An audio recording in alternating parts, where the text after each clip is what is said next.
आज आपण छत्रपती शिवाजी महाराजांचा त्या अतुलनीय प्रवासाची गोष्ट जाणून घेणार आहोत. एक असा प्रवास ज्याने इतिहासाला एक नवी दिशा दिली. ही गोष्ट त्या काळाची आहे जेव्हा या मातीचा प्रत्येक कण परकीय सुलतानांच्या टाचांखाली अक्षरशः चिरडला जात होता. अशा घनघोर अंधारात महाराष्ट्राच्या नशिबाने कूस बदलली. तर शिवरायांच्या जन्माच्या आधीची परिस्थिती नेमकी होती तरी कशी? विचार करा, 17व्या शतकाच्या सुरुवातीला आपला महाराष्ट्र पूर्णपणे परकीय सत्तेच्या विळख्यात अडकला होता. स्वत्व म्हणजे आपली ओळख, ही भावना जणू काही संपूनच गेली होती.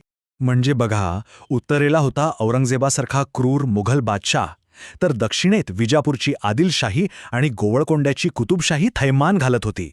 शेतकऱ्याचं तर काय, पीक येवो वा न येवो, कर वसुलीसाठी अमानुष छळ व्हायचा. आणि आपले स्थानिक वतनदार, ते तर स्वतःच्या छोट्या छोट्या स्वार्थासाठी एकमेकांशी लढत होते. त्यामुळे एकी नावाचा शब्दच शिल्लक नव्हता. थोडक्यात काय, तर या मातीत फक्त आणि फक्त गुलामगिरीच उरली होती. आपलं स्वत्वच हरवलं होतं. आणि अशावेळी म्हणतात ना, मासाहेब जिजाऊंनी भवानी मातेकडे एकच साकडं घातलं, आई, आता या लेकरांना तारणारं कोणीतरी पाठव.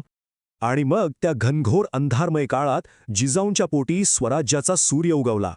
एक असा सूर्य जो या भूमीवरचा अंधार कायमचा दूर करणार होता.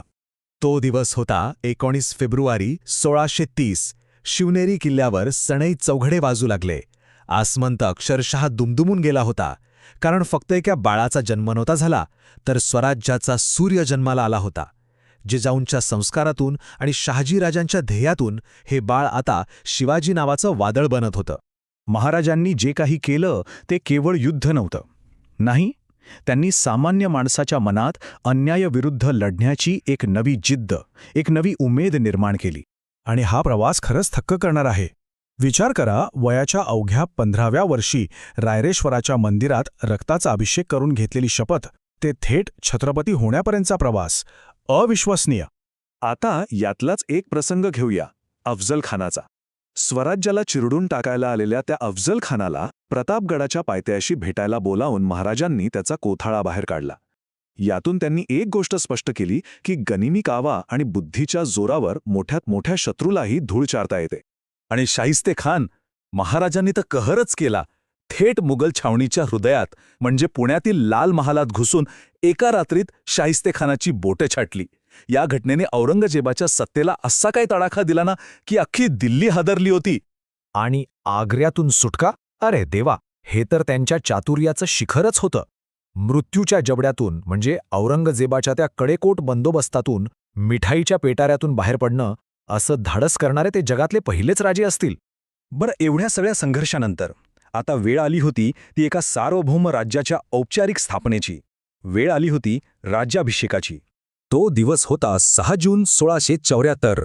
रायगड जणू सोन्याने न्हाऊन निघाला होता. 32 मण सोन्याच्या सिंहासनावर आता छत्रपती विराजमान होणार होते. पण लक्षात घ्या, हा केवळ एक राजकीय सोहळा नव्हता. अजिबात नाही. ही होती परकीय सत्तेतून मुक्त झालेल्या रयतेच्या राज्याची अधिकृत घोषणा. हे होतं आपलं हिंदवी स्वराज्य, खरं रयतेचं राज्य. महाराजांनी आपल्याला फक्त इतिहास नाही दिला, तर एक जिवंत वारसाही मागे ठेवला आहे, जो आजही सह्याद्रीच्या कड्याकापाऱ्यात ताठ मानेने उभा आहे. आणि तो वारसा म्हणजे आपले गड किल्ले. पण एक प्रश्न स्वतःला विचारायला हवा की आपण हा वारसा खरंच जपतोय का? आज आपण या किल्ल्यांवर जातो फिरायला, फोटो काढायला, पण आपण हे विसरतोय की हे किल्ले साधे दगडधोंडे नाहीयेत. अरे, हे आपल्या पूर्वजांच्या रक्ताने आणि घामाने सिंचवलेला जिवंत इतिहास आहेत. मग आपली जबाबदारी काय? सोप्पं आहे. किल्ल्यावर जाताना आपण मंदिरात जातोय ह्याच भावनेनं जायला हवं. कचरा, प्लास्टिक तिथे टाकू नये. भिंतींवर आधीच स्वराज्याचा गौरवशाली इतिहास कोरलेला आहे. त्यावर आपलं नाव कोरून आपण काय सिद्ध करतो? उलट आपण आपली वैचारिक गरिबी दाखवतो. गडाचं पावित्र्य राखणं हीच खरी शिवभक्ती आहे. एक गोष्ट कायम लक्षात ठेवली पाहिजे की किल्ले हे केवळ दगड नाहीत, ती आपल्या अस्मितेची, आपल्या ओळखीची लेणी आहेत. आणि जर हे किल्ले कोसळले ना, तर आपला इतिहासही कोसळेल. छत्रपती शिवाजी महाराज हे केवळ एक राजा नव्हते. ते एक विचार आहेत, एक विचारधारा आहेत.